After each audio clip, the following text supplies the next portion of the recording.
Monsieur le Président, chers collègues, nous remercions notre collègue pour ce travail continu au bénéfice des personnes placées sous main de justice et bien au bénéfice de toutes les personnes placées sous main de justice. Et nous voterons pour cette délibération.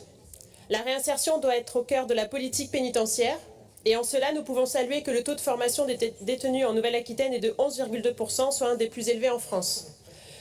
Cependant, cela ne compense en rien les conditions déplorables de détention dans notre région, tout comme dans le reste de la France. Il y a 2 semaines, les surveillants du centre pénitentiaire de Bordeaux-Gradignan se sont mobilisés pour dénoncer les conditions de vie inhumaines des détenus.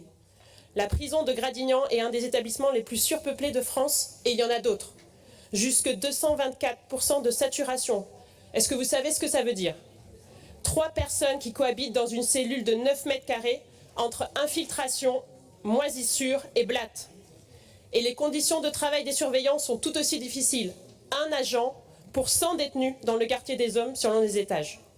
La France a été condamnée régulièrement par la Cour européenne des droits de l'homme pour ses conditions carcérales considérées comme traitement inhumain. Mais rien ne bouge. Dans ce contexte, donner l'accès à la formation au maximum de détenus est un élément qui ne compense que très peu cette situation inacceptable, mais permet au moins aux femmes et aux hommes, quels qu'ils soient, détenus, de se construire une motivation, un début de motivation au cours de la détention pour espérer une dignité retrouvée une fois la peine accomplie. Merci.